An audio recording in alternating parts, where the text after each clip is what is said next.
To advertise with us, donate sponsorships and suggestions, email us at trendafricatv@gmail.com or call us on 773-312-0318 or 773-756-6678. Remember to also follow and like us as Trend Africa TV on Facebook so you can always catch us live. On Instagram as Trend Africa TV 123 or subscribe to our YouTube channel as Trend Africa TV and click on the notification button to watch previous shows. You can also visit our website for your African news, entertainment, fashion, and sports updates on www.trendafricaonline.net. Trend Africa TV, redefining Africa.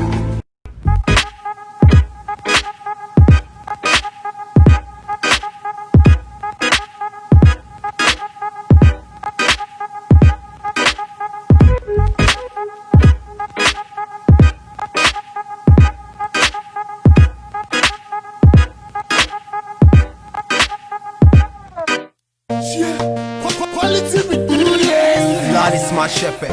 Holy Mount Zion, and specs, King of Kings and Lord of Lords. I know my Lord is in the details.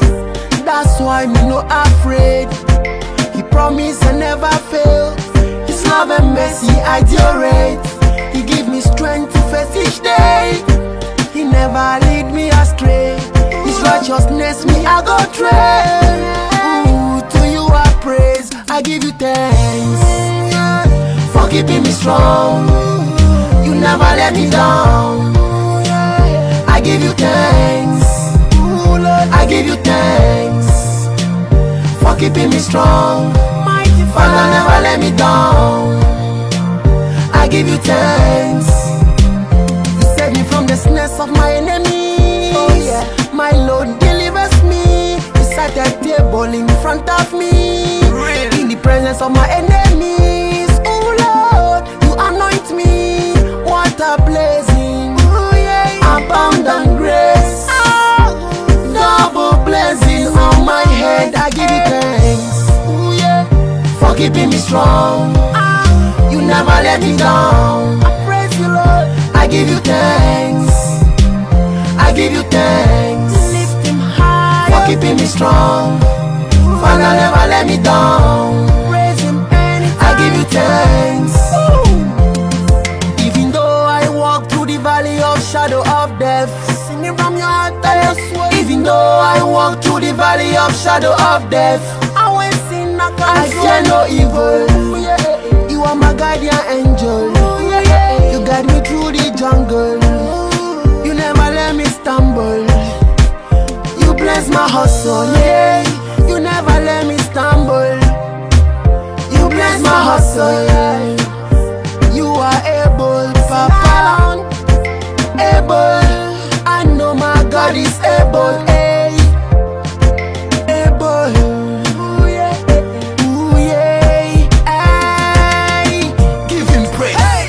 Give him praise. Hey. Give him praise. Hallelujah. Give him praise. Hey. Give him praise. Hey. Give him praise. Hosiana. Give him praise. Hey. Give him praise. Hey. Give him praise. Hallelujah. Give him praise. Hey. Give him praise. Hey. Give him praise. Hosiana.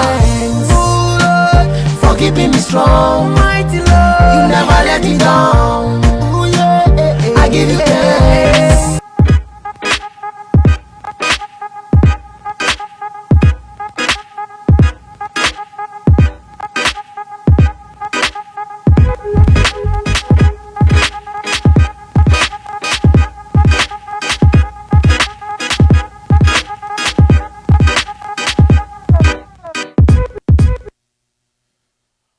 What's up, people? It's your Royal Black Jesus, aka RBJ.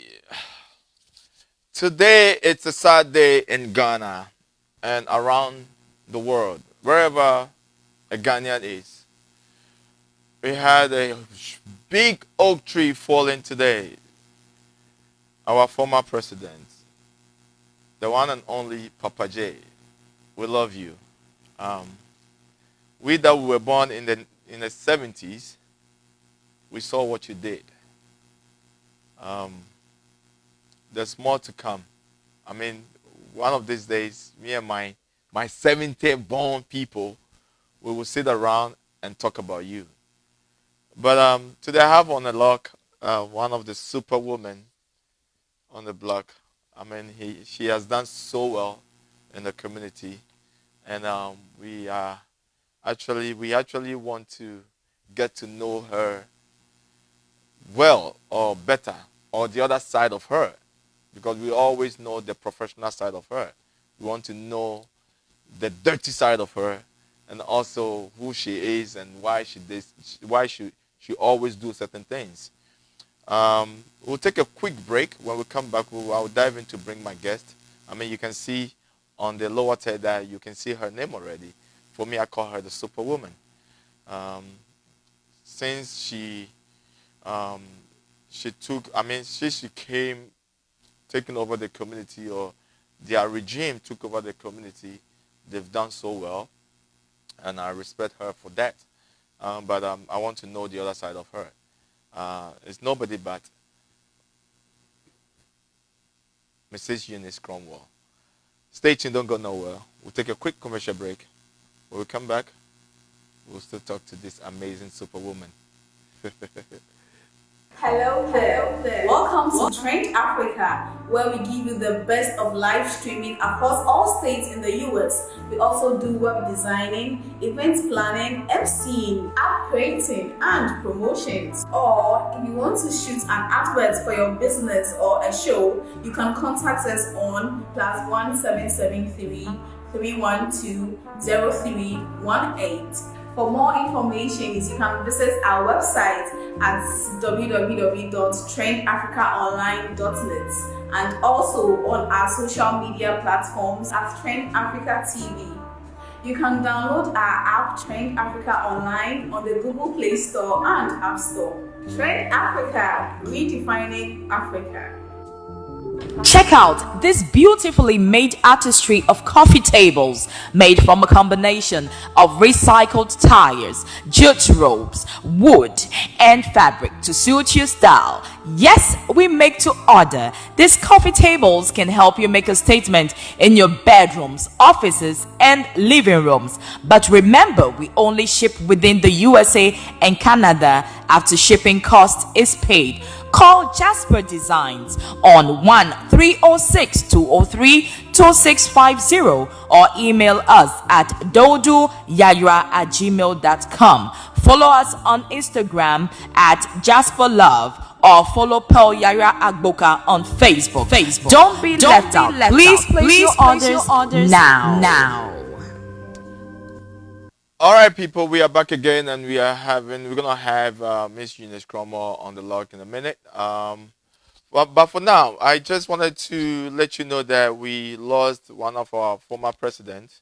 I mean, he's the man who actually made Ghana what Ghana is today. There's so much to talk about.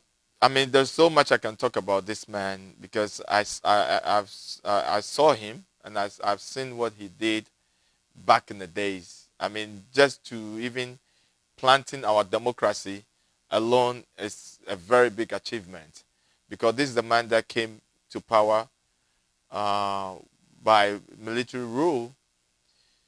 But at certain point, I mean, along the line, he decided to give power to other people by let's utilize our democracy. But today, I'll bring on board my superwoman. I call her superwoman because she does a lot of stuff. I don't know how she does it, but she have the magic energy. I don't know where she get that energy from, but we want to know the other side of her, because people always see the positive. I don't want to say the positive or the negative, but the people always see the professional side of her. And we want to know why she does certain things and why she's so much in love in what she. I mean, she's just different. She's a very different human being, different breed. I mean, I called this woman 3:00 in the morning, and then she will answer her phone. I'll call her for anything. She have answer for everything. It's like, I don't know. But let me bring her on board. Um, Miss Eunice Cromwell, are you there? We can hear you. We can see your video, but we cannot hear you. So, all right, we'll bring her on. We'll bring it back again. Maybe something is not working right at end, but we'll see what is going on. The technical team is working hard to bring it back. Eunice, Miss Eunice, can you hear me? You can hear me, but I can't hear you. That's the problem. All right. So the technical team is still working hard to bring her on board. Like I said, this is a woman that they took over the Ghana National Council office, and yeah, Miss Eunice, can you hear me?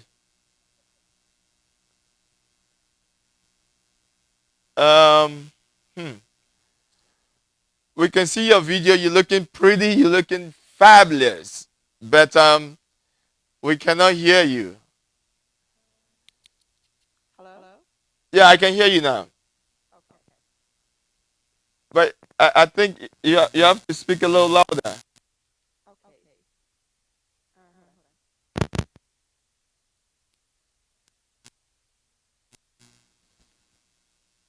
Yeah, we cannot hear you at all.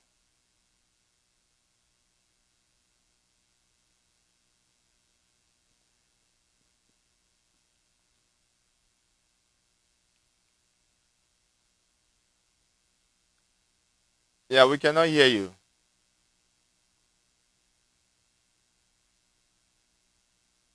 So I think you should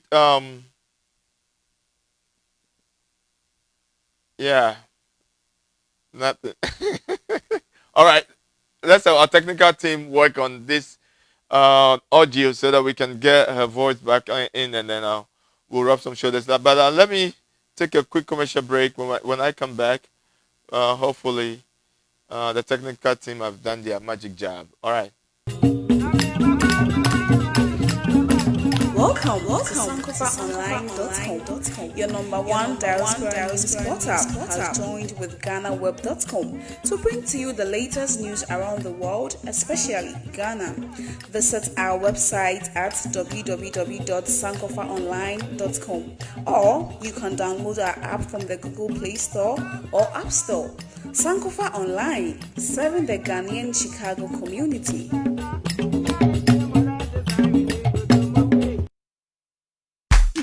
Let's join the witty and blunt Empress Mausi on the Mausi Talk Show as she sits with legends, trailblazers, social media celebrities, musicians, and many, many more this and every Friday at 11 a.m. Central Time on Trend Africa TV.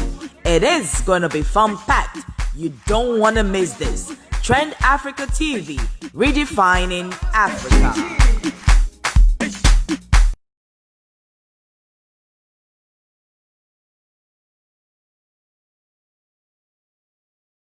This is the Ghana Agenda, and my name is Alfred Amuzu. On the Ghana Agenda, we talk about political and financial related topics occurring in Ghana. We try to break down some of the most complicated issues, and we make sure that all our listeners leave the show with something at the end of it. Again, tell your friend to tell a friend. Alfred Amuzu is on every Sunday on the Ghana Agenda.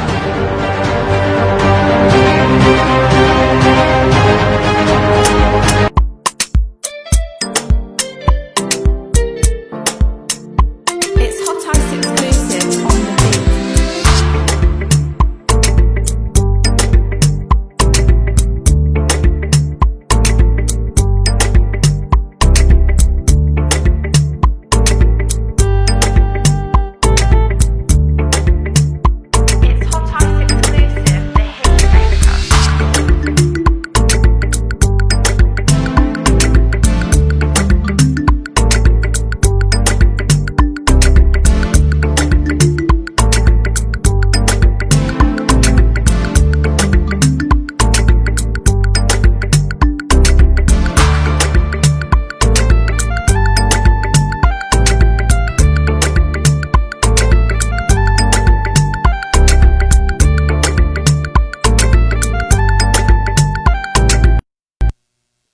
So I believe we can hear Miss Eunice Cromwell now. Miss Eunice, are you there? I'm here. All right. So I think your your voice is a little bit down, but we'll manage it like that. Okay, I'll try to Um, talk as loud as I can. say it again. I'll talk as loud as I can. Nice one. Nice one. You're looking pretty. You're looking very pretty. You're looking more Africanized. Look, you have that all nine yet going on. Um, I mean, I'm so honored to have you on my platform. Let's talk. Let's get to know you. Your beautiful self and everything that you bring on board when it comes to community issues and helping each. I mean, your helping hand is just unbelievable. I've never seen nobody like you in my life. I mean, but I know there is more to know than just what you do. So tell us who Miss Eunice Cromwell is. Well, first of all, let me just thank you for inviting me on this platform. I really appreciate it. Um, I love the community, the Ghanaian community in Chicago. It's been my goal to really develop the community. So I'm grateful for the Ghana National Council. I'm grateful for the Fanti organization, the African Life, and every other thing that I'm involved in. AGAPNA, so many different things. I'm just really, really honored to be a part of them. So Eunice is just a fun-loving, easygoing individual. I love music. I love philanthropy. I love helping people. I love being able to be that answer when someone needs something. It's something that I've been doing for a very, very long time. And I'm grateful that God has given me a lot of resources to be able to help others. I truly believe that when you help others, things become easier for you. So I've never really lacked for anything. Everything that I've needed, I've always found people who could help me. And that is the reason why I'm always very, very motivated to make sure that I'm giving my services, giving anything that I know how to do to other people, because when it came my turn, I never suffered for anything. Everything that I've ever needed, whether it has to do with school or um, just even learning how to do something, it always just came very, very easy to me. So because of that, I've just devoted my life and devoted all my talents to be able to help people. Wow, that's beautiful. That's so beautiful. That's so beautiful. Let's start with I've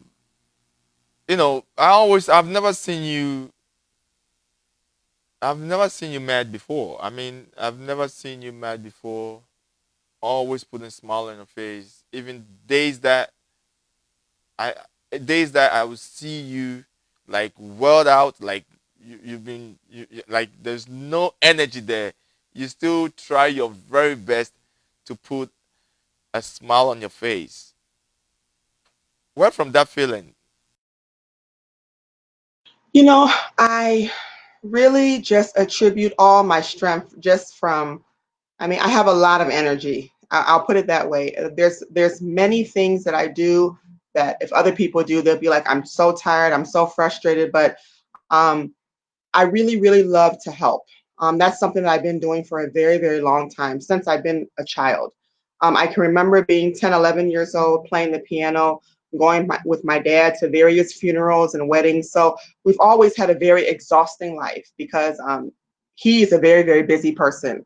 And when I got to be of age where I could play the piano, I was always accompanying him. If he, if you've ever heard my dad preach, whenever he preaches, he sings. So if he's singing during the sermon, that I need to be on the piano to be able to accompany him. So I've always had an extremely busy life. So I've just learned from youth that you don't show anyone how tired you are. You always are pleasant. You always are very, very nice.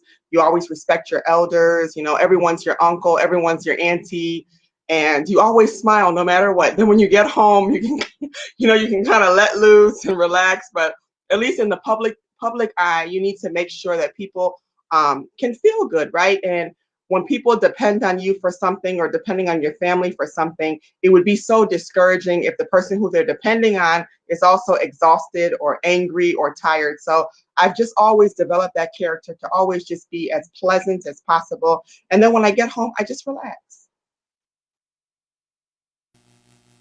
I know you don't go away with your bottle of wine. I love a good bottle of wine. Beautiful. Eunice, tell us about your family. I mean, I know you have Liberian or Salarian, half Liberian and half Ghanaian. I mean, tell us about this combination. I mean, this I've never, I've seen it, I've seen Ghanaian, Liberian, descent and things like that. But yours is a little bit different. You're a Liberian Ghanaian born in America.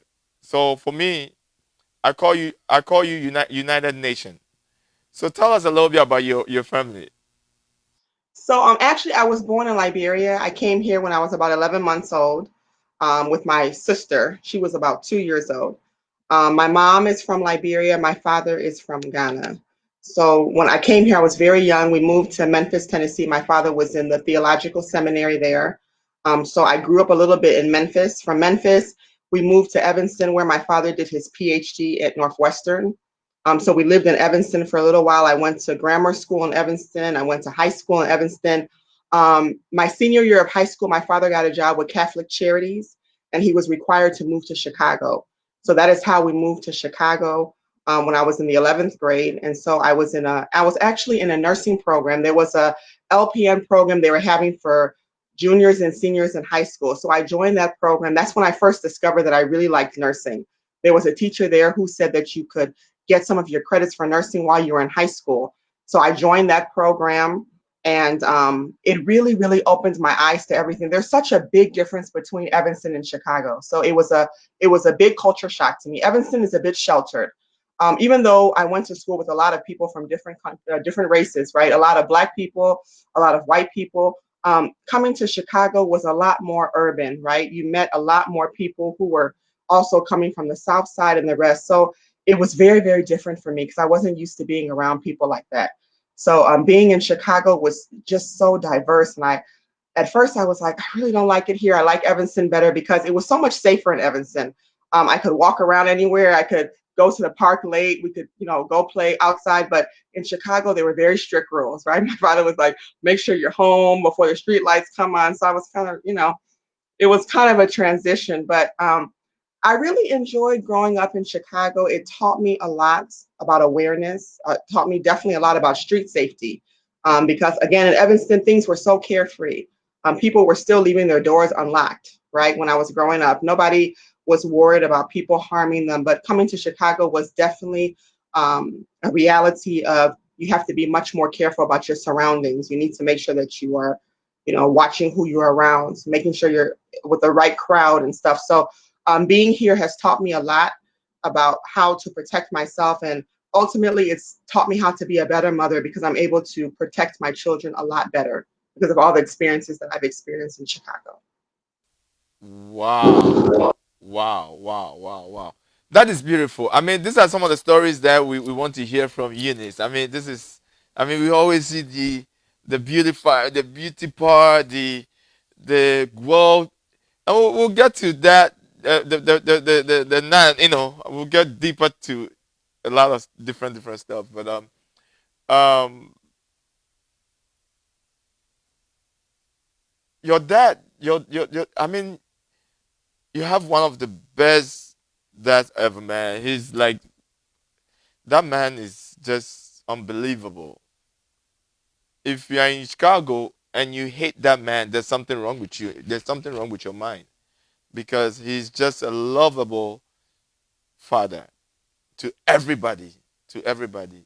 And I think you have that charisma in you. But the other way around, I've heard people say your mom, she's not friendly. Maybe because we are not Liberian, or because we are not close to her, we don't know her. Can you tell us a little bit about your mom? Sure. My mom is from Liberia. She's a nurse by profession. Um, my mother is actually one of the most caring individuals I've ever known. My mother, I would say, is responsible for my philanthropy spirit. Growing up, my mother never ever refused to give anybody anything. She always was giving back home. She supports everybody, her family back home, my extended family in Ghana, like everyone who truly, truly knows us and knows our family and knows my mother will tell you right away that she's one of the most giving people in life. When people say she's not friendly, I think there's a lot of culture differences, honestly. And for me, being half Ghanaian, half Liberian, my father, when I was growing up, really wanted to instill the Ghanaian culture in me. He wanted to make sure that I belonged somewhere. He taught me how to, I self learned how to play the piano. So, my father, being someone who was also musically inclined, made sure that I was playing the correct chords when I was playing hymns, taught me how to make sure I was greeting people when we go places. So my mother is really not involved in the Liberian community here. So I never got the experience of like going out to a lot of Liberian functions with my mom. I was always with my father going to a lot of Ghanaian functions. That's why I really associate myself. A lot of people see me and they're like, oh, you always say that you're Ghanaian. You don't say that you're Liberian. It's not that. It's just that the way I was raised, always being close to my father. And then, of course, my husband's from Ghana. The kids consider themselves Ghanaian. I've always just been more in the Ghanaian culture. Not to say that I don't embrace and love my Liberian culture because I'm proud of who I am. And my mother is my strong tower. I mean, she's my biggest, biggest, biggest support. She's never ever denied to give me anything all through my upbringing, everything that I've ever wanted. I've always asked her before I even asked my father. She's always made sure I've had the best of the best. And again, she herself is a philanthropist, which a lot of people don't know. She's giving and she'll give her last. And she's extremely friendly. She's extremely friendly. I know that for fact because I've got closer to her, and I knew that. I sensed that in her that she's very friendly. But our Ghanaian community, like you said, is a cultural barrier, and maybe because of maybe she doesn't speak the tree, or it sounds like it looks like that. But yes, you have an amazing mother, and I respect her so much. She's just beautiful. Um, let's get back to I mean, you've been talking about music, music, music. I'm trying to wait to the wait to put the music thing to the our last hour, but you keep on pushing it. So tell me your love with music. I love music. Um, I've always been in love with South African music. I love high life. And that is one of the things that my husband and I really have in common. When I met Kofi, Kofi was playing a lot like Hugh Masekela. And at that time, Hugh Masekela was my favorite artist. I loved the flugelhorn. I loved the trumpet. So meeting him, I was like, I cannot believe that this man can play, so much like him. He can sing. I was so like infatuated, right? I was so mesmerized. I thought like, wow, I can't believe this person is so much like him. So music has always been a huge part of my life. I learned at a very early age how to play the piano. My sister, actually, Jemima, she taught me how to play the piano. So I knew how to play like Suzuki method. I went to a lot of piano competitions. I always won. I was very, very dedicated. And then as I got to be a little bit older, my father was like, you know what?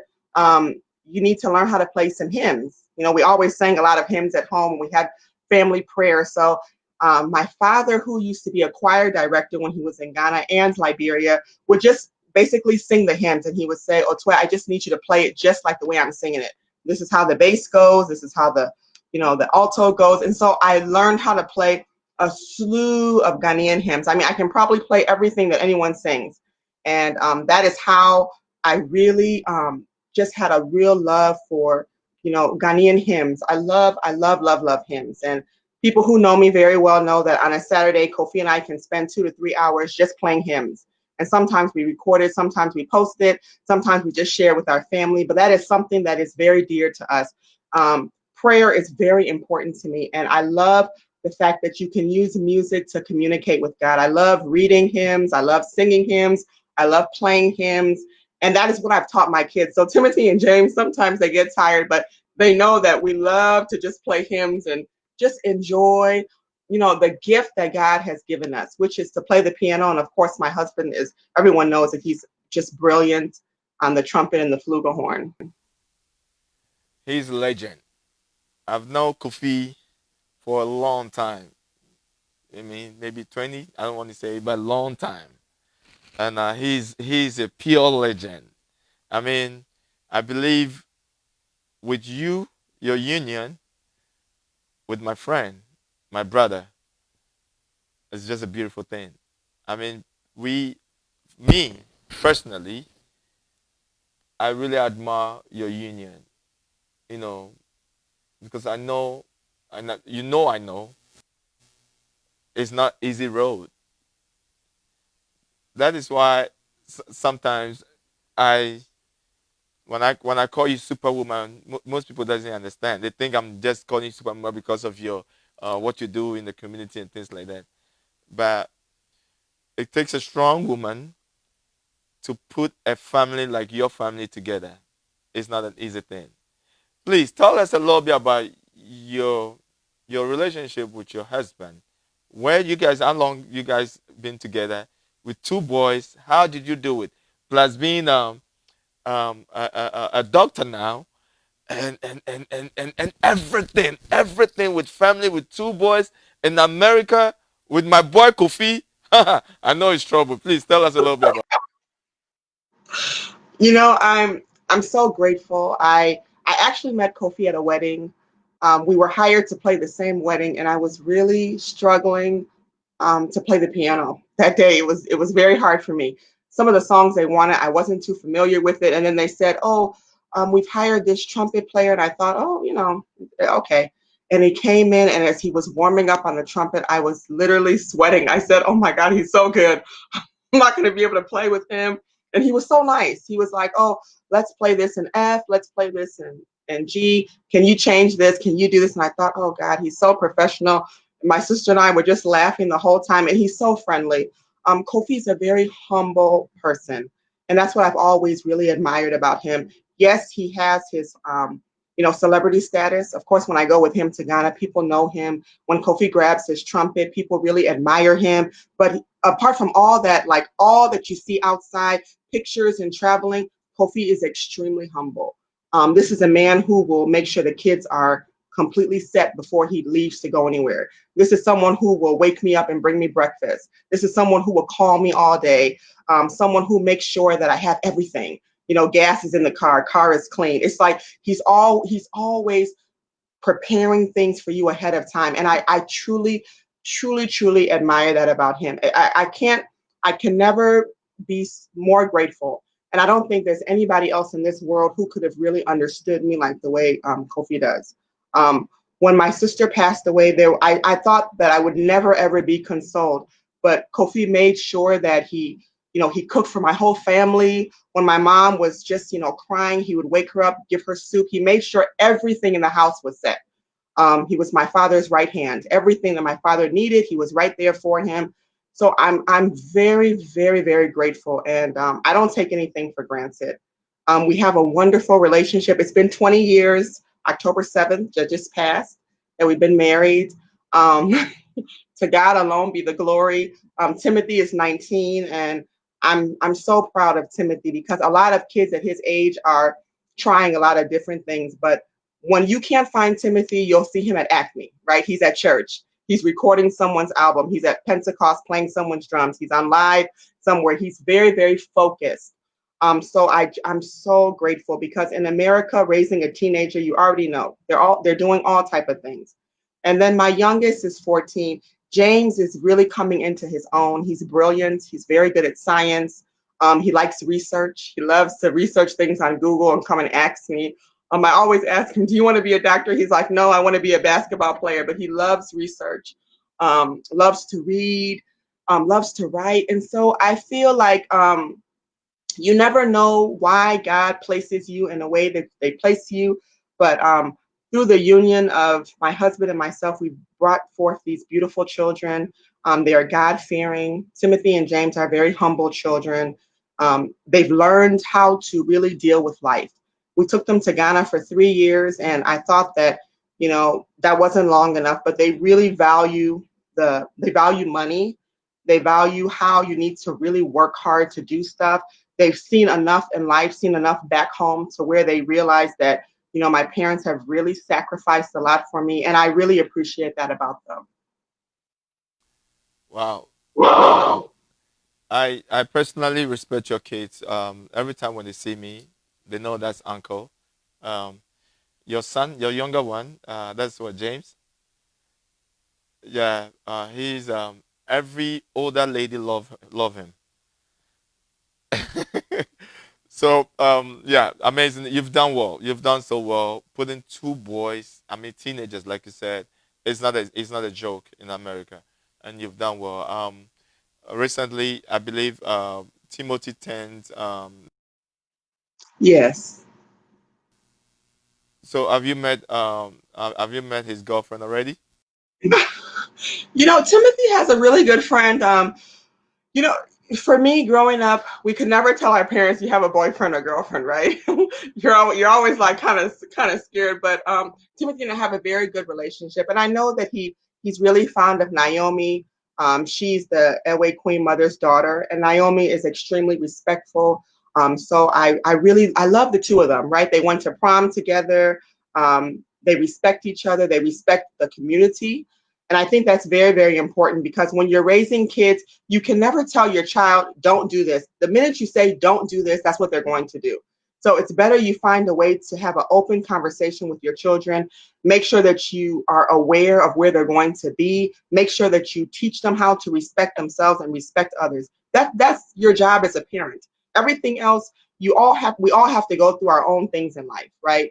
So I'm not like a parent who's like, so hard on Timothy. Timothy respects himself. Timothy respects his family. He respects the community that we live in. He would never do anything to disgrace anybody or disgrace what we've taught him how to do. So yes, I see him and Naomi around all the time, and I love the two of them. I think that they're very nice together, and I'm always just praying that they just continue to just follow what God wants them to do. Because again, we don't know why God puts people in our lives. You never know when you're going to meet someone. You never know what someone can do for you. But for now, I just let things go the way they are. I'm grateful for his behavior. I'm grateful for his grades. I'm grateful for his ambition and what he wants to do in life. And my job as his mom is to make sure that he gets to be where he wants to be in life. That's a beautiful thing. That's a beautiful thing. I like that. I mean, this is what I mean, being a parent, this is what you need. It gets to a point that you don't have to you just have to direct and support and make sure they're doing the right things. You don't have to be hey like African parent. I mean, you right now you're a modern parent, so that's a good thing. I'm so happy to hear that. We're gonna take a quick break. When we come back, we're gonna talk about your organization and also what makes you mad and what makes you happy, and also things that is going on in the community now. And I mean, there's a lot. We have about next maybe 20-25 minutes to go. It's a 1 hour show, so we have about maybe 20-25 minutes to go, and then we'll talk a little bit about our former president that actually is not with us no more. I mean, I hope you know a little bit about him because during the Liberia war and things like that, he's the guy that actually opened Ghana up for refugees to come to Ghana, especially the Liberians and things like that. So we'll take a quick break. When we come back, we'll put all those threads together and then wrap our show up. Big up to yourself, Miss Eunice.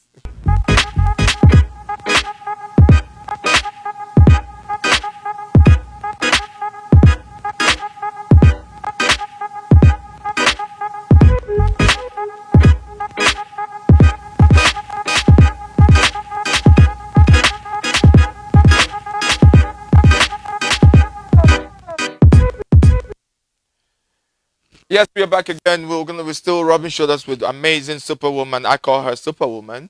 We're trying to get to know the other side of her. I mean, she is always, in front of everything. In the community, you see her there. Most of the organizations and things like that, the parties and things like that, you see her there trying to put things together. Recently with the COVID and the the Ghana National Council, you see her with the team, um, you know, spreading their love and making things happen. I mean, health awareness. She's on Trend Africa TV every other Thursday, making sure that putting the. I mean, she's everywhere. She's everywhere. We're still getting to know her, and let's get to know her more because I want to know what makes her mad and what makes her happy. Because every time I see her, she's smiling and she's smiling and she's smiling. But hey, there's always something that makes somebody sad. So let's bring her back on board and ask her what makes her happy. So, Miss Eunice, what makes you happy in this life? Um, what makes me happy right now is my family, consistency. I've had pretty much the same friends for about 25 years. I'm very consistent when it comes to friendship, but I'm not complacent, especially when it comes to education and moving yourself higher. That's how I've been able to go from an LPN all the way to a nurse practitioner to get my doctorate. I'm very, very focused when it comes to educating yourself and when it comes to solidifying a career. That's something that I've never been a person that can just stay in one place. People who know me well know that with any given opportunity, I would move to a different state to better myself. Right? I was living in Chicago. I moved to Florida, do my RN for 2.5 years. I came back. I was living in Indiana for a little bit. I'm always willing and open to move to where I feel that I'm going to be the best that I can be. So that's what makes me happy. What makes me happy is what drives me. What drives me is to be a better person, right? To be able to do something where my children can one day turn around and be like, wow, my mom is just brilliant. One of the happiest days of my life is when I graduated from my master's program and my youngest son was like, Mom, how many times are you going to graduate? You're always graduating. I said, James, you can graduate as many times. He was like, you are so awesome. And he was squeezing me and hugging me. And I thought, this is what it's all about. I want James to know that, his mom never gave up. It's very, very difficult when you have children and you try to go to school and, everything that you have to do. But I really want my kids to know that despite it all, mom never gave up. She was always, reading, research, she was involved in the community, involved in the church, involved in everything. But at the end of the day, it came a point in time where she was still graduating. It's very, very important to me. So that's what makes me happy. I would say that, a lot of things don't make me sad or make me angry, but I will say 2014, my life completely changed with the death of my sister. That is probably the saddest year of my whole life. Um, a lot of things don't really make me cry or make me emotional, but I will say that I went through quite a depression um, with that happening. It was devastating to the family. I felt a new role that I had to assume because she's about a year and a half older than me, so I've always looked up to her immediately. I have my senior sister who is in Ghana, but she was my everything. Every good thing that happened to me, I would tell her. There wasn't a day that went by that she and I didn't talk on the phone. She was my best friend. She was my role model. She was also going for her PhD. She encouraged me to keep up my education. When I was in high school, even having hard times writing papers, she would read over my papers and she would tell me that, Eunice, you are the most smartest person in the world. She was my biggest cheerleader. So when she passed away, it left a huge void. I felt a lot of pressure. I felt like all the things that she was doing for my parents and everything, it was going to be too much for me to handle. So stepping into that role was very, very difficult for me. But, God is very, very good. And with prayer, with a lot of I have a lot of people who pray for me. Dr. Gabriel is a huge part of my life, a huge part of my family's life, I should say. Father Kumsin, may his soul rest in peace, was also a big part of my life, someone who calls and mentors me. And I have a very tight relationship with my father. He's actually a child psychologist as well. So speaking to my father, we have our conversations about life, and he's someone who I really really look up to, because someone who can, you know, prepare a sermon, preach for his own daughter's funeral, and still be able to, you know, encourage me and empower me, and, you know, tell me that, you know, Arba, you can do it, Otoya, you can do it, sky's the limit. I have to give a lot of respect to my father, because a lot of people wouldn't be able to do it. Being in healthcare, you know, things that happen to people cause mental breakdowns, but I've never seen my father ever waver from his faith in God. He's really encouraged my whole family to just keep on looking up for better things. And so I would say that that's what really makes me sad. What makes me angry is just injustice, right? What makes me mad is people who treat people bad. I hate to see people who really dedicate themselves to something, whether it be the community or anything, and then you have people who will just sit around and talk bad about you. You have people who will make up stuff about you to hurt you, have people who will defame your character just because they can. That hurts me. That makes me very angry. It makes me very upset, because I feel like the people who have dedicated themselves to the community, even if you don't want to tell them thank you, just don't say anything about them. If you feel like you don't like them, keep that to yourself, because at the end of the day, everyone has a lot of things to do. Let's take someone like Pakwasi Sam, right, the president of GNC, extremely busy, right? He's a family man, but this is someone who would take time out of his busy schedule, show up at everyone's function on a Saturday, right? And he's not showing up just to show up as a president. He's also paying, right? He's paying money to support people. I think about someone like Kasim Abubakari, who is the vice president. Again, someone who shows up everywhere, even when he doesn't have time. You know, he has a family, he has a young child. And so we have to really respect these people, because there are certain people who are so self centered, who would never leave their home, leave their family, leave their anything to support anyone. So I feel like if we have people in the community like this who are willing to give a part of themselves to even show up somewhere, donate something, make sure that people know that we care about them. You don't need those people. You don't need people talking bad about you. And so that is what hurts me in the community. I must be very honest. And there's a lot of that going on. I've been part of GNC. This is my second administration, and it's been a struggle.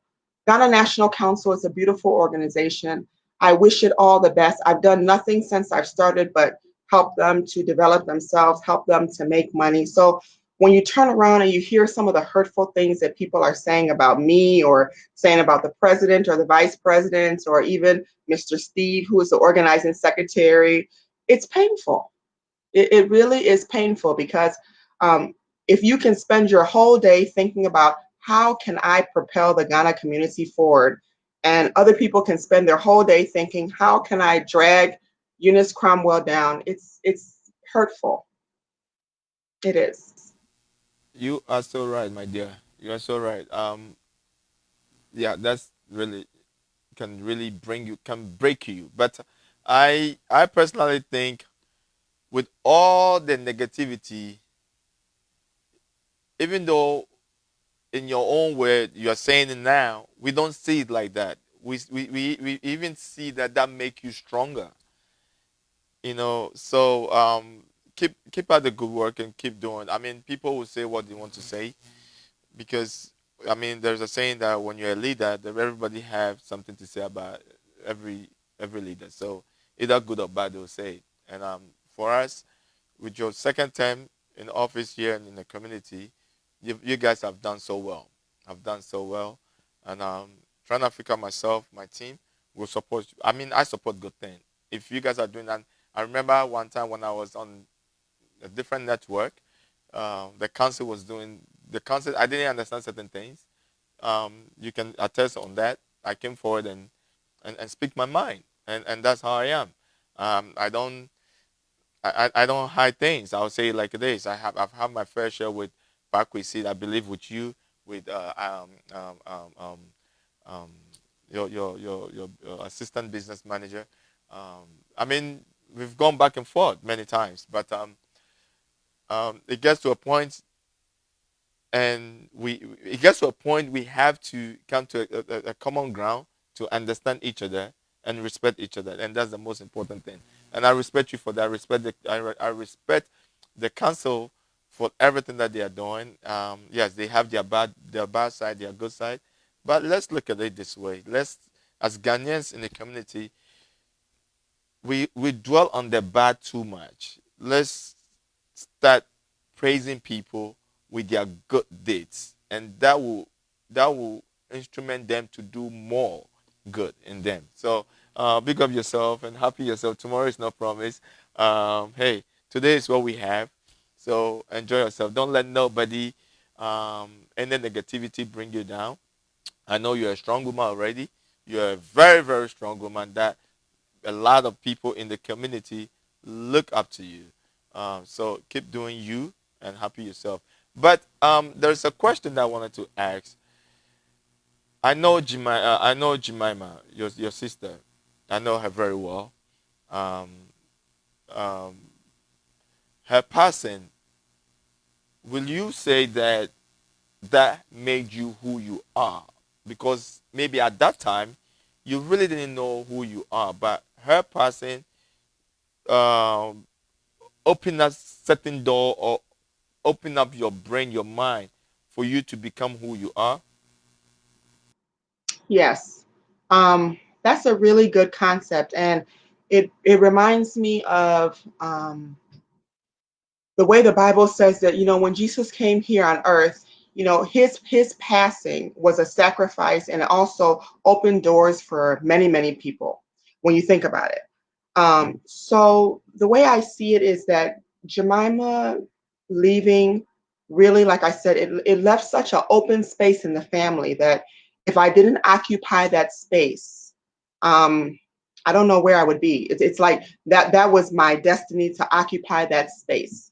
And I feel like everything that she and I have ever been through, everything that we've ever talked to, every way she's ever like encouraged me to do stuff has just prepared me for the moment where one day she wouldn't be around. I would need to really, occupy that space. Even when it comes to like public speaking, come to writing. Jemima is a journalist, right? So she's an excellent public speaker.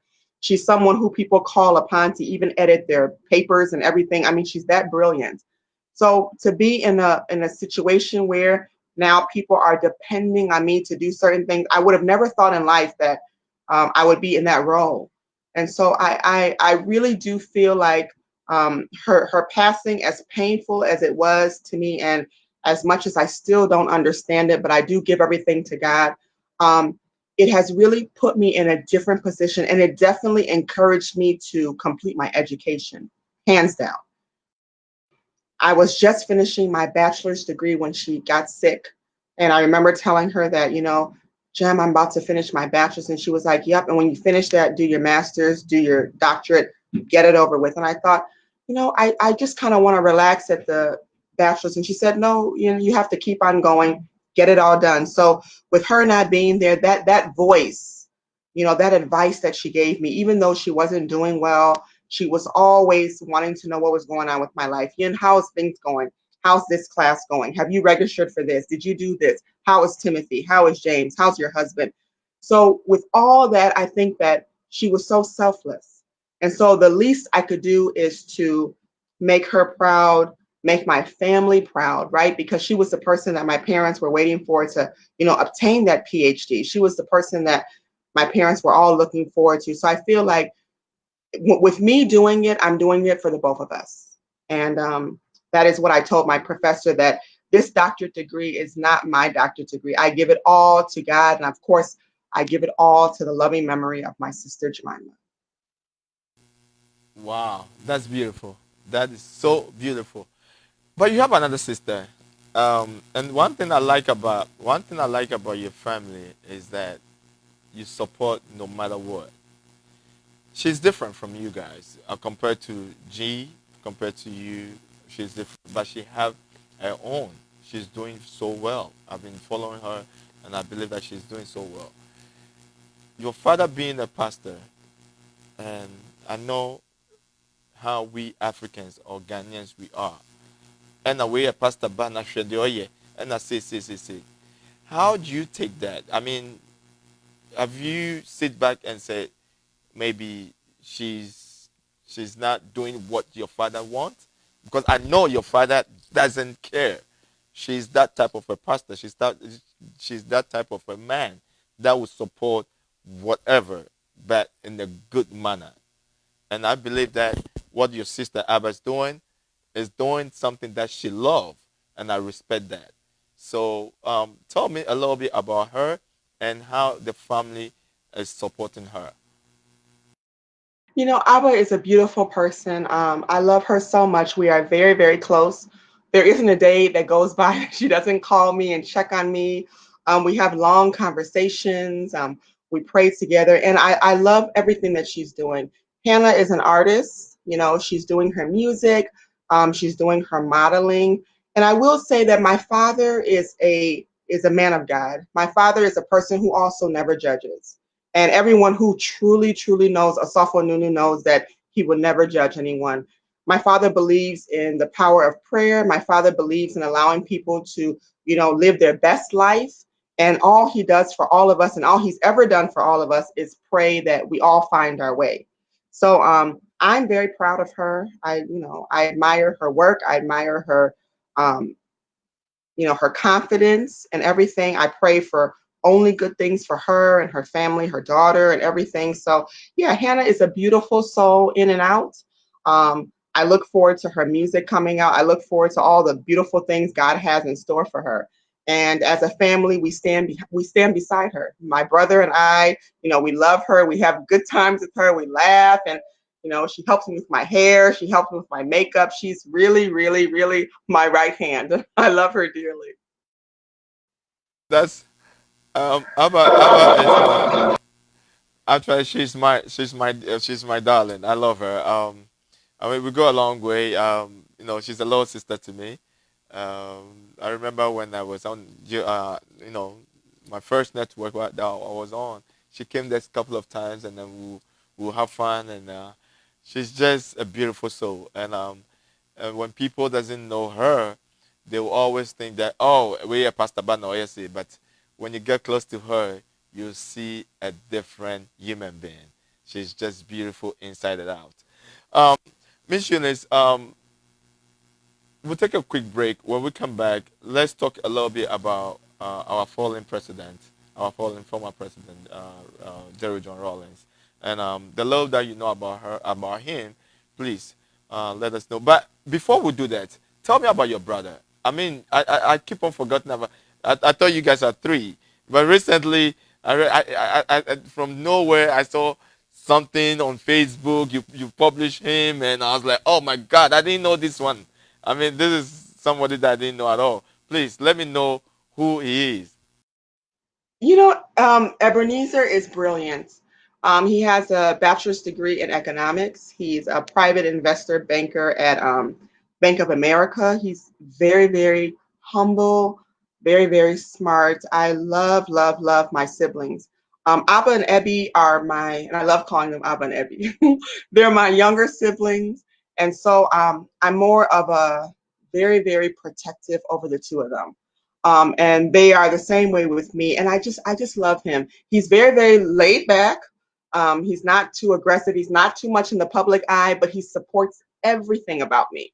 So whenever we have like an Independence Day program, he'll come there. He'll be the loudest person clapping if I get an award. He's the person screaming when I graduate. He's just a really beautiful soul. He has two beautiful boys, Micah and Noah, and he has a beautiful family, and he's just really, really down to earth. So that is my life. My two younger siblings, and then Ajua, right? Louisa, she's in Ghana now. She lives in Ghana. She works at the Tema Hospital. She's a nurse manager out there. So it's just us, and it's a beautiful thing. Family to me is very, very important because you know what, Black, you can never change who your family is. And one day your family will not be here.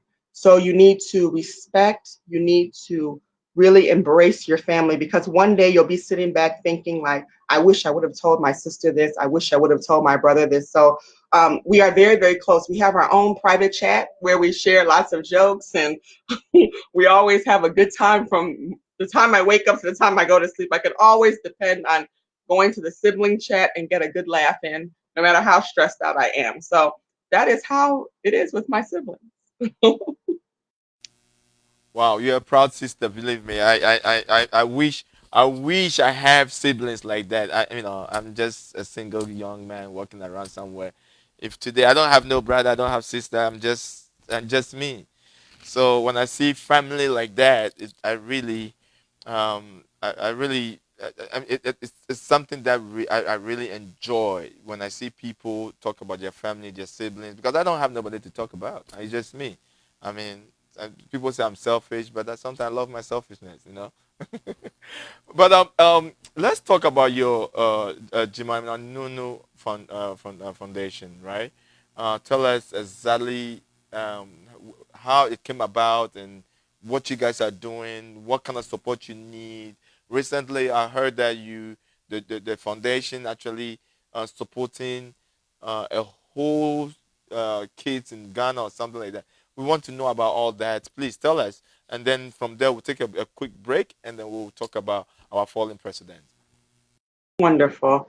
Thank you. So the Jemima Nunu Foundation came about exactly a year after my sister passed away. So 2014, September, Jemima passed away. And then throughout that year, we did a lot of soul searching. And, the grieving process is very, very difficult, right? You just learn how to kind of learn how to live without the person. My sister left behind a small child. And so we're thinking about how we could really honor her memory. Some of our very close family friends, which is Dr. Paul Latte and his wife, Dr. Alexandra Graham Latte, they brought about the idea of us having something in memory of her. And so we had a family meeting, and they said that, the best person to be the CEO of this organization would be, you. And I thought, okay, whatever you guys want me to do. And as we developed the different things, we thought about all the things that Jemima represents. She really represents education. She was a journalist. She believed in feminism. She was a sociologist. So as we put all these things together, we realized that these were all the things that she really loved. And yes, we want to, preserve her memory, but then we also needed to add something to it that could really also benefit the people and something that I could really be doing. And that's how we added the health component in it. So to God's glory alone, my husband and my father and I, we went to Ghana last year. We were able to inaugurate the foundation in Anamabu, and we adopted the kindergarten, KG and K2 kindergarten classes of the Methodist Elementary School. And Black, I'm so in love with all these children. There are 250 of them, and they're the cutest kids on earth. And I just love every bit of it. I love spending time at the school. I love the teachers. And people are always asking me, Eunice, when are you going to have a daughter? I'm like, I have about 80 daughters in Ghana. I love those kids. I just love, love, love them. And so we have those kids over there. We're supplying them with school supplies and different things that they need for school, working on the infrastructure of the school. And then, of course, we've partnered with the Anamabu Clinic, which is a hospital. We run clinic days there. We provide them with medication. Have a very good relationship with the Chieftaincy Council there. So it was really, really beautiful to be there. My father, who is a native of Anamabu, really guided us through the whole process, introduced us to everybody who we needed to meet. We had a private one-on-one dinner with all the stakeholders there, and they gave us their support. And so right now we are just in a very strong partnership with the Anamabu Clinic, also helping out with the children. And my goal for Anamabu is to really make them a self-sustaining community. That's my whole goal. I believe that you can always give someone $1, but if you teach them how to fish and they know how to fish, they'll know how to make their own money. So my goal is to empower them. One of the biggest problems in Anamabu, they explained to me, was teenage pregnancy. So I'm actually building an extension to the hospital that will be focusing only on family planning. So I plan to really grab the teenagers there, teach them about safe sex. It's difficult. It's a different culture. Now back home, they'll say that the problem is teenage pregnancy, but then nobody wants to talk about how to prevent teenage pregnancy. So my job as a family nurse practitioner is to go and really talk about the preventative things. You can't stop kids from doing stuff, but you definitely can teach them, and you can talk to them about preventative measures. So that is what the foundation is doing. I am overwhelmed with the support. I have a lot of good friends in Ghana that help me. Um, I was able to just meet a lot of beautiful people when I went to Ghana, and they're very encouraged by the mission that I'm doing, and they support. So the only support that I really, really need from people right now would just be stuff for COVID. I've been sending stuff for the COVID pandemic, PPE and stuff. So people who can donate things like that would be beautiful. I'll ship it whenever I get a chance to. But that is what I want to do. I really want to develop that area. I love spending time in Anamabu. I love spending time at the Anamabu Beach Resorts. My uncle's family owns that. So it's a beautiful thing. It's nice to be back home. It's nice to be accepted. When I went to the Chieftaincy Council, one thing that made me so proud is that, they introduced me to everyone and they were like, we welcome her home. And, I got to dress up like a queen mother. My nieces dressed me up just so beautifully and we took pictures. And so I'm very, very proud, very, very proud of my father's culture. And I love the fact that we were able to give back, and I love the support we get. And I just take this opportunity for all my friends who are watching from Ghana. Thank you, thank you, thank you for helping me, for translation. I have a very good friend there that helps me with the translation when I'm seeing patients. So I don't take anything for granted. And I'm so, so grateful for the people of Anamabu. And God willing, we will continue to work together. And one day that place will be so developed, so beautiful, and we'll just give all the glory to God. That's exactly what I'm talking about. There's a foundation that is doing so well in Ghana, and I mean, we need our support. And I can assure you right now that Trend Africa TV would love to be part of your team and also help doing um, help help the needy and things like that. So every time you need media coverage or anything that you need, let us know, and our little help that we have, we will push it through. And to let you know, my woman, Empress Mausi, really, really loves you so much. She, you are a mentor. She look at you as the God sent human being on earth, and man, you just don't know. When we start talking about you, we can't stop because every time I mean, when we finish one chapter, another chapter open. We finish another chapter open, and then we can talk about you for like hours because we have never seen a human being like your type before in my life. And I'm over 40 years old, but you're a pure, I mean, clean heart, pure human being, you know, and keep it up, keep up the good work. We really, really, I think that a day will come we have to celebrate you. I mean, just to celebrate you because the impact that I mean, people will not say it. I mean, they see, they can see what you're doing, or they can feel and hear. Instead of them saying good things about what you do, they rather sit in your corner and say things. But a time will come that we, we, we just have to say it. It doesn't matter, either good or bad, whatever it is. Your enemies, they have to say it. Exactly like our president, our fallen president. He actually did so much, so much, so much. But I believe that those who did a lot got bashed. I mean, when people are trying to do the right things and you don't understand it, they bash you. And he's one of them. He's one of them that got bashed many times. But today, he's no more. And people, the same people saying a whole lot of good things about him. So I ask myself, what kind of world are we living in? We'll take a quick break. When we come back, Miss Eunice Cromwell.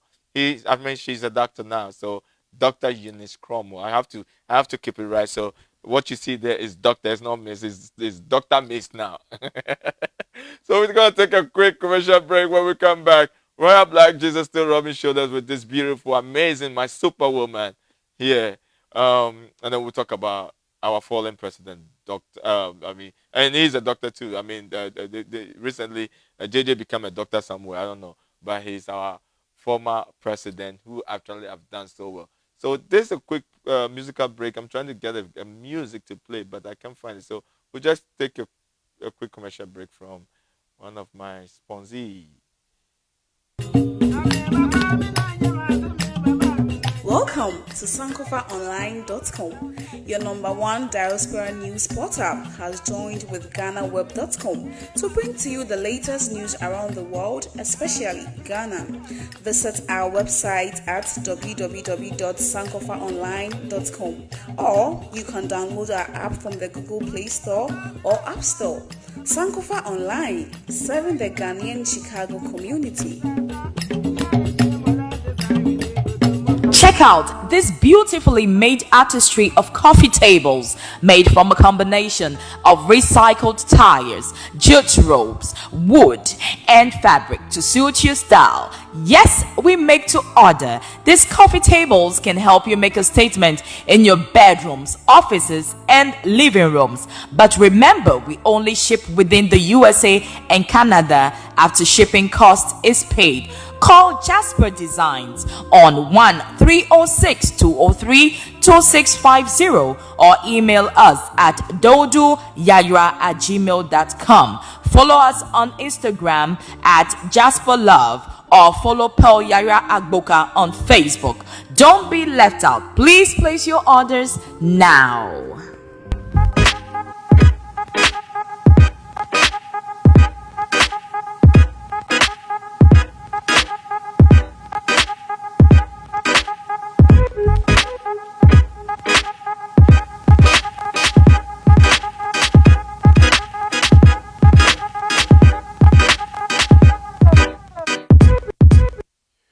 All right, people, we are back again. We still rubbing shoulders with a beautiful, amazing, wonderful superwoman. Today, we're getting to know her much, much more. I mean, I hope you guys are enjoying. When you come on the page, make sure you share the page. I know we are today is a Black Thursday. We call it a Black Thursday because one of our wonderful Superman, that's Jerry John Rawlings, passed away today, and Miss Eunice Cromwell. I know you might not know much about him, but there is something that you will get to. I mean, there's something that you know about this man. So we have some few minutes. Can you before you do that? Actually, let me play a quick what do you call it?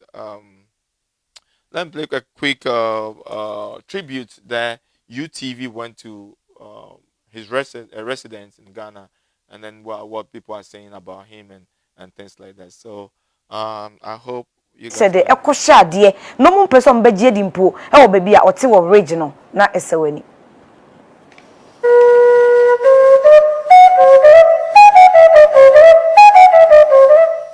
Revolution those time now. I was a young man. Let me can June 4th. Enti a responsible reaction na obia edi nechi. O dey say okoye no hu say nyama nkosi you no somebody 81. Yenya sata nechi. Enti in the 90s no. Who say bibia abin ayeye no power to the people are promising no. Yebetumi aye no. Ofra obia market women obia ye buy. Number 2 constitutional year to today. Or transfer for 2 years, 2 terms. 1 year na against or be extended constitution say amount for year. But say another 3rd term and people say 1 year sir. Jerry and yes sir. Or making sure say there was a free and fair election with a transparent electoral commission. The power of the people to the people no. The power showed in 2000. Yeah papa Kufo the party obi the president. Someone when did you? No, my wife get chairman in a manjenzi. Into me frère the second person or confirming. Them say how can this happen at this time? And secondly, nipa now about a couple of weeks back namna the massive AC almost multi kakra. In Canada me contest election first. No from Mankesim JJ. What's a Mr. Kakra into no from Mankesim JJ. I mean, I was the only candidate President Rawlings more than 3 times and send a warrior election. We go make there is a BBC or parliament now or pedo bigi Bakasa. Some of us they termed us as Jerry's boys.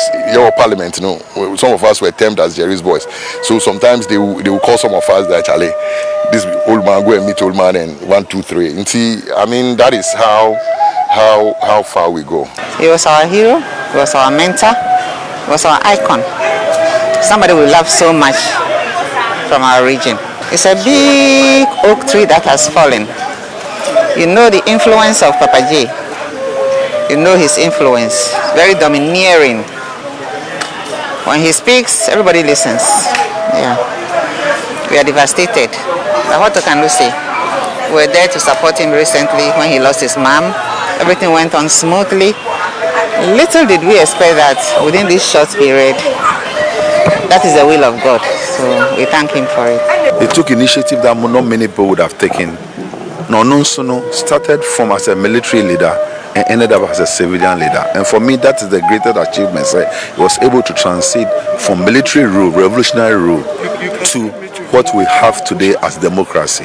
The transition we have today, he played a big role in having it done. Today we have a lot of where anybody can become a president, anybody can become a leader, anybody can be appointed. We never used to have that. He was a man, he was my hero, he was my father, he was my mentor. And he's somebody I cannot forget in life. He's somebody who loved human beings down to earth. He's a man of principle. When we talk about corruption, he's a man who took corruption out of this country and he stood for it. Okanukare. And I onsro and kwareso. Hey, Mofra, and of fire way back in 79 and 82. I did a chia BC.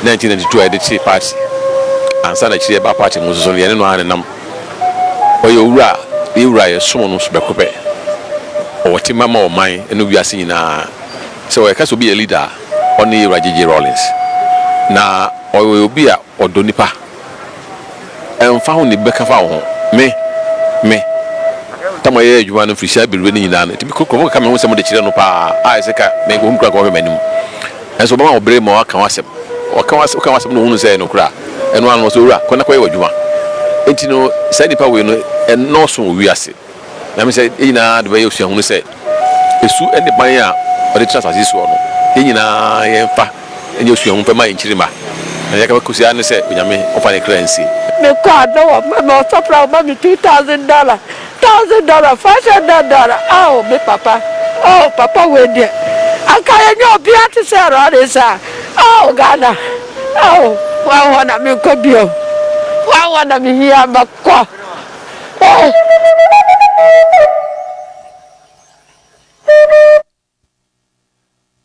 Jay, may your soul rest in peace.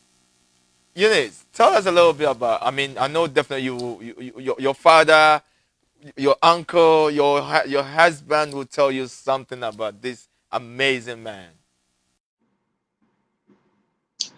You know, one thing I will say is that I'm not a really political person. People always try to back me in a corner and say that, Eunice, you support this party or you support this party. I don't support any party, but I do respect and support people who are trying to do something better for humanity. One thing I do remember, as you said, maybe my uncles or my fathers or my husband telling me was just about his housekeeping exercises, I would say. He was known for something of just like clearing things out. Like when things were not right, he believed in a lot of justice. And it's very, very unfortunate, as you said earlier, that people who were saying bad things about him now are saying good things about him. And I think one major thing that I've learned today from his passing is that we need to really appreciate people when they're here on earth. We need to really learn how to love and appreciate people. We don't have to agree with everything. And I know there's a lot of things that he did, maybe certain things that people did not agree with, but for minimal things that he did do that really helped Ghana propel forward, we should have been saying these things while he was here on earth and congratulating him. You know, letting him know that we appreciate what you did for us in the 70s. We appreciate how you were able to bring, justice and bring freedom of speech, right? Because before then, people were not even really able to speak about things that were not right in the government. So I think that everything that he has contributed to the Ghanaian democracy, we should have been able to tell this man these things before he passed away. And for people who were able to look him in the face and tell him that before he passed, God bless them. For people who were not able to, I would just encourage you that even with our current president, it doesn't matter. Um, Politics becomes so nasty, and it doesn't have to be. No matter how good or bad a president is, they've done one or two things that have helped the community, have helped society. So we must know how to appreciate those things, and then the things that they don't do the things that they do that are bad. It's okay to talk about those things, but let us learn as a people to be able to congratulate and appreciate the things that people are trying to do to, uplift the Ghanaian people. I feel like that's our biggest problem in Ghana. We love to just point fingers and say what people are doing wrong. But what about all the good people? What about all the good things that are people doing? We always want to minimize the good and maximize the bad. So that is one of the biggest lessons I've learned today. Of course, it was a big blow seeing it today on Facebook. I actually got a message from one of my friends in Ghana. He texted me about 3 a.m. and told me that they had just heard the news. It's devastating. My heart really, really goes out to his family. I looked at a beautiful family picture of him. He was cutting a cake with his wife and his children. And that is what it's all about, because he's a public figure. He's an ex-president. So people love him on that level. But then now you have to think about his intimate family, right? The relationship that he had with his wife. I recently learned that his wife has asthma, and she's also been admitted to the hospital as well, undergoing some treatment. So my prayers go out to his family, his children, his wife, his closest friends and confidants, because those are the ones that are going to feel it more than just the community of people who have been bashing him. And now, because he passed away, everybody wants to say something. I will say that I actually met him in person many years ago. He came to Christ Oasis. He had a presentation, and my father took me, and my father was like, this is the former president of Ghana, and he shook my hand. So I was able to meet him. So I do feel privileged that I was able to meet such a legend. And I will say that we appreciate everything that he did. No matter whatever happened that people think that he did bad, I will just encourage everyone to remember all the good things that he did, all the good times that they were able to enjoy under his leadership, and may his soul rest in perfect peace. You said it all, my dear. You said it all. You said it all, my dear. Yes, yes. Former President Rawlings came to Oasis when I was there. I mean, it was an amazing feeling. I met him before 1990, around 92, 93. I mean, this is the man that actually put voice into women. I mean, put women, how do I put it? Put women first, because back in the days, women don't have no say. In the 90s, this is the man that actually, with the wife, came up with the 31st December women movement, and women started having voice and things like that. And today, I mean, in the NDC, we have a NDC flag barrier. I mean, what's the name? Mama. I mean, I'm not a political guy, but Mama have a vice who actually she's a woman. I mean, back in the days, who does that? I mean, nobody. I mean, I believe that with the seed that Jerry John Rawlings planted, a Bedford Mama Jane and things like that. So he has done so much for Ghana, so much. I mean, yes, he's not perfect, but during that time, who is perfect? I mean, during his time, when the Kalabule time, when the rich folks and people are ordering all these sardines and milk and things like that, and selling it very expensive, this is the man that came out and said, no, I mean, we can go back, and, I mean, say a whole lot. When this guy came to power, there is a lot of rural areas who don't have light. He put light everywhere. I mean, 80% of the, maybe when he came, maybe 25% of the country, just some few areas have light. But he's the guy who actually went to the fields and worked with people and plant lights everywhere in Ghana, almost about 80%.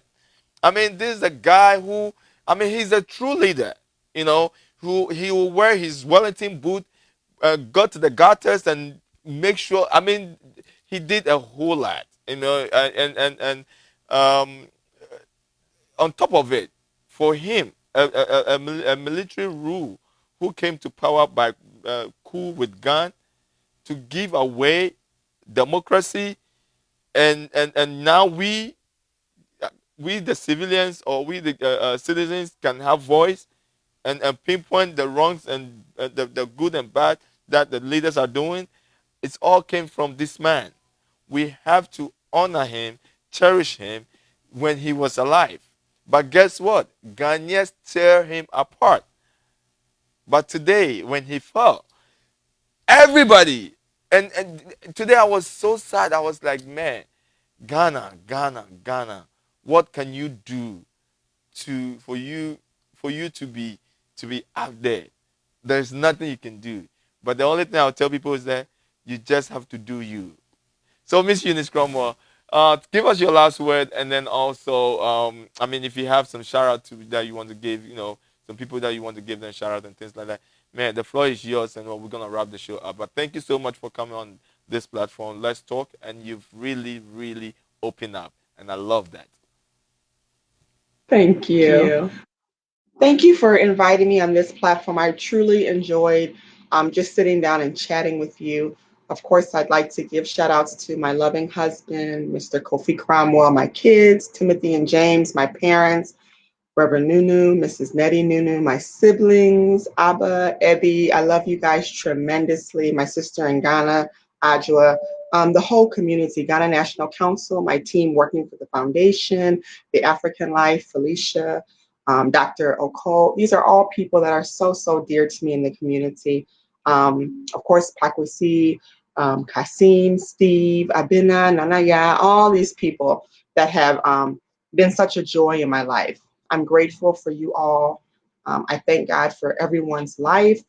I'm happy to be here. And I would just say that we should encourage each other, and we should continue to really seek the good that people are doing.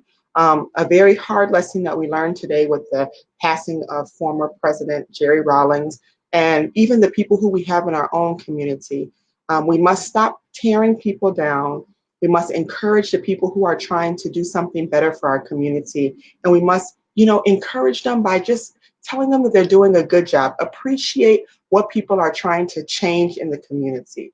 We must stop the backbiting. We must stop the gossiping. We must stop trying to bring people down, and really just encourage those people who are sacrificing everything, their life, their time, things that they could be doing with their family. They're putting things aside just to make sure that the community goes forward. We really owe all of our support to them. And that is what it should be about. The Ghanaian community in Chicago is a close-knit community. It's a beautiful community, but we can do better. And I will leave on the note saying that elections are coming up in Ghana on December 7th. And I just encourage everyone who is back home, let it be a peaceful election. Let us vote and then just let it end there. No need for senseless killings and harassments of other people. Let us allow everyone to voice their own political opinion without insulting them on Facebook. Let us just respect each other as Ghanaians and as human beings. So December 7th is coming. Whoever God has already appointed to be the presidents of Ghana for the next 4 years, let us embrace that person. Let us pray for that person, encourage and empower that person to lead our country to better and higher things. And I'll leave it at that. Thank you. That is the Superwoman Eunice, Dr. Eunice Cromwell. Just give us her last word, and I'm so happy to have her. Thank you so much, people. Thank you for those who shared. Thank you for those who came on the lock. I know we are sad today, but we have to celebrate our fallen hero, J.J. Rawlings. He has done so well for us. And for me, I really believe, apart from Dr. Kwame Nkrumah, Rawlings is the best leader that we've ever seen. Same time next week, I will bring you another amazing person in the community that's doing so well. This is Let's Talk. with your boy, the one and only Royal Black Jesus, aka RBJ. Bye-bye for now. Hello there. Welcome to Trend Africa, where we give you the best of live streaming across all states in the US. We also do web designing, event planning, emceeing, app creating, and promotions. Or if you want to shoot an advert for your business or a show, you can contact us on +1773 312 0318. For more information, you can visit our website at www.trendafricaonline.net and also on our social media platforms at Trend Africa TV. You can download our app Trend Africa Online on the Google Play Store and App Store. Trend Africa, redefining Africa.